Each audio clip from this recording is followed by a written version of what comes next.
to the dark side of AI.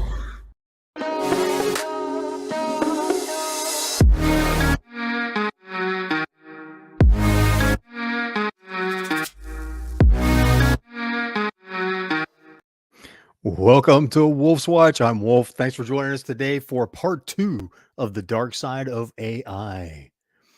Now, this isn't doom and gloom. Personally, I'm excited about the AI tools that are coming online that are becoming available. If you just watched our show open, thank you I'm going to play this again because I just love the. Welcome to the dark side of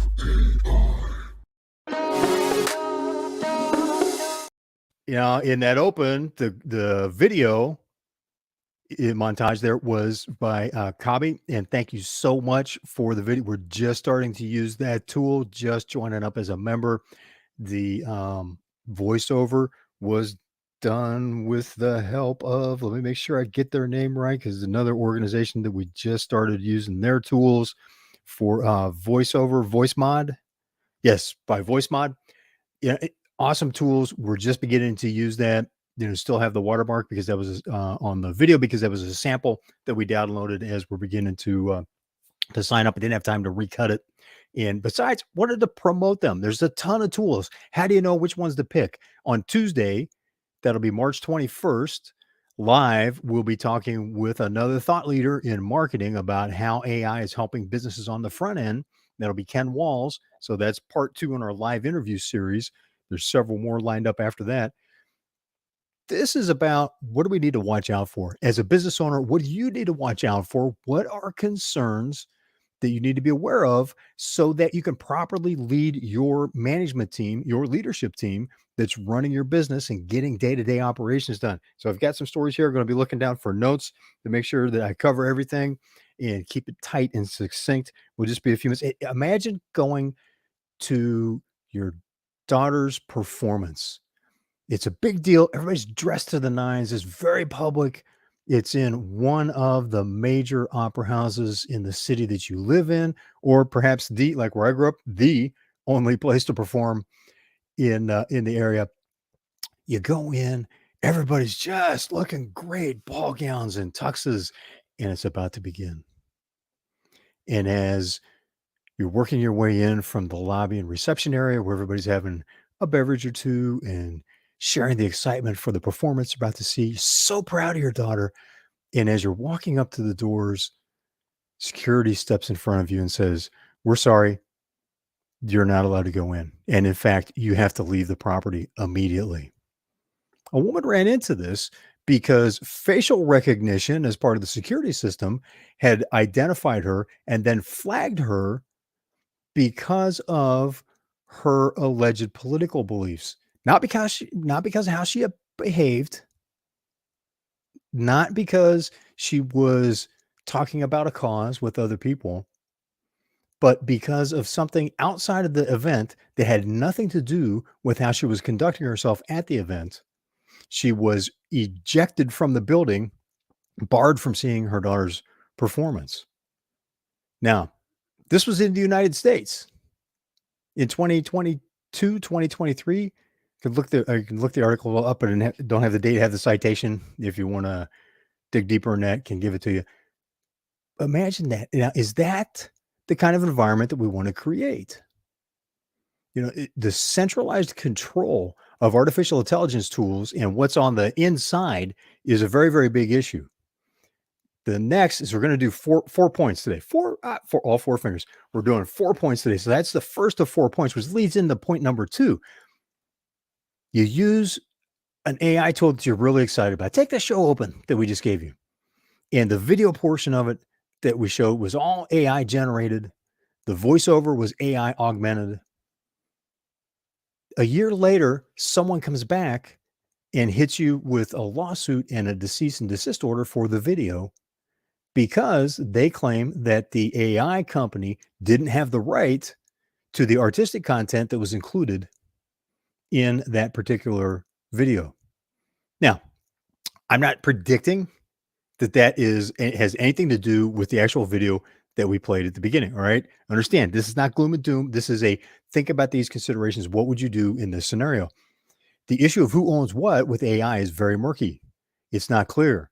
Um, the Getty Foundation is currently suing one of the largest uh, AI creators for generating pictures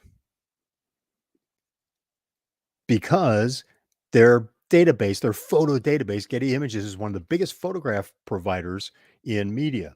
So their claim in court is, look, they trained this AI on our photos without our permission, without licensing those photos because it's being used for commercial purpose. They're reselling that capability, and it's based on their core photo database, which is intellectual property that they own as part of Getty Images and in conjunction with the people that originally took those photos.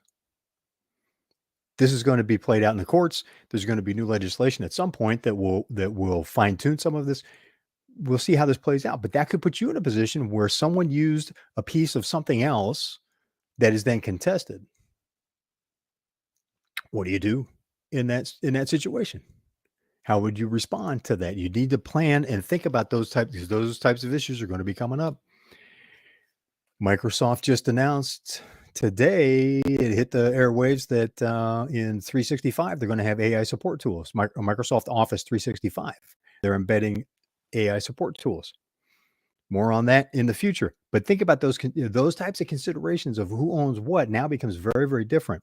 So you got centralized control can lead to making decisions on criteria that have nothing to do with the task at hand or the situation at hand, like the woman that got ejected from her child's performance.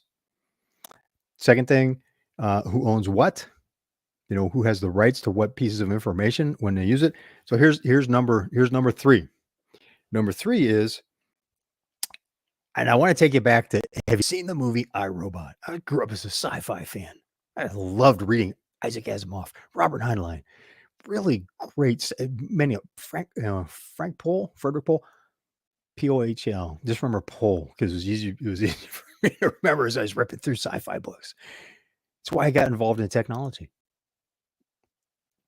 That turned into a great movie, where in the opening scene, not the opening scene, but one of the recurring themes is the lead character is angry at androids because an android saved his life instead of a child's life in a situation where there's a car accident and several cars were pushed off of a bridge into the water, into a river, and the cars are sinking. And an android calculates that saving him was a higher probability of survival than if he were attempt to save the girl. And if he went for the girl, he knew the adult man would certainly not survive. The girl still had a very low probability of surviving, even if he saved her, so could lose two people. Went for went for the sure bet and grabbed him. And his whole theme was save the girl. A human being would know to save the girl. It's that type of decision making. Are we outsourcing decisions that are by the rules, the letter of the law, but not in the spirit of the law? And can AI master that? If it does, who's training it to master that? Who's making sure that human discernment is being built into the AI perspective on decision making? For example, PricewaterhouseCoopers, PwC, announced today that they are partnering with an AI firm to use the technology to streamline their legal services organization. Now, if you're not familiar with PwC, they're a huge professional services organization that has tens of thousands of people working for them worldwide. So in their legal services division, there are thousands of people that work there. This will help free them to do more intense work. They say it's not going to be actually customer facing. It's going to be processes inside. Do you want to be represented by an attorney who had their legal brief assembled based on artificial intelligence alone? What's the check and balance in that? What's the rule set that goes into that? Do you trust that? As a business leader, do you know what types of considerations are being made, not made, what the rules are for something that you're putting in place in a critical process that can have very serious outcomes on people's lives? I'm not saying physical harm, but can financially harm them, could emotionally harm them. Beware of that. So that's number 3. And here's the fourth one for today. You take your sick mother or aunt in for care. She's not feeling well. She's been having some struggles with different medical problems, just at that age where she's really been having some hard times, but having great days as well. The holiday's been fantastic. So here we are in March, just as we're coming into spring out of winter, not feeling good, right? It could be is that cancer that she had several years ago coming back? What is it? You take her in to the doctor's office, and as you're filling out the mountains of paperwork that are always, even on repeat businesses or visits, always, required. As you're filling that out, you turn it into the nurse. You're both sitting, waiting to see how long it's going to be. And the reception nurse comes over and says, "We're sorry, but we can't do anything to help you. You can't get care here or actually anywhere because you've been determined not eligible for care based on your current health, your your prospective life expectancy, the most likely outcome for any illness, especially if it's one of the ones that's suspected, and the care is denied." This is a real world scenario right now where in one hospital system, and I'm not going to name names on this because that's not the point. And I'm not trying to damage their reputation. Is while implementing AI, there's going to be a lot of things to sort out. And we go, look, there are irrational, run with me here for a second. There are irrational decisions that we make because it's the most human ethical decision, right? People over money. There are times when we just can't do something because there's no way to financially make it happen in the world. It's too big of a hill to climb. There's other times where we say, you know what? We can do this and we will do this because it makes sense from a human empathy perspective. There was some in a hospital system, there's some Medicare Advantage patients that are being denied care because the AI system that they put in place to determine who gets to facilitate who gets what type of care is flagging them and blocking care from being given. And they're looking at going, okay, that issue is being addressed. The point that I want to make is, are you outsourcing rules-based decisions that will make a tough call that's inappropriate and that you never would have made because of an irrational human empathy perspective that gets worked into the decision process that gets left out because the AI tool was not taught to do that or doesn't yet have the ability to do that. If you're a Star Trek fan, have you seen the in Star Trek the Next Generation? I know I'm a Trekkie fan from way back. It was another one of the influences of getting involved in technology earlier in my career when I was a kid. Bear with me. There's a scene where the android in the Next Generation, played brilliantly by Brett Spinner. Mr. Spinner, thank you for that and the other work you've done. But the android gets an emotion chip because, smart as the android was, did not have the ability to feel emotions because it took so much more computational power and was very, very difficult to control, which leads to another implication with AI that we'll leave for another day. Are those emotions, the understanding of those emotions and how they play into ethical, proper decision making in a human perspective, being taught to the AIs? Do they have that ability to perceive that and work with that? Or is it just cold, hard logic or cold, hard, this is the best decision based on the facts and only the facts without getting the color and the texture that the human emotional experience brings to life? So that's a fourth thing. Beware of how you delegate processes to new tools like that so that it's not making decisions that you would never make in a million years because it lacks the empathy for the people affected by those decisions. This is exciting times.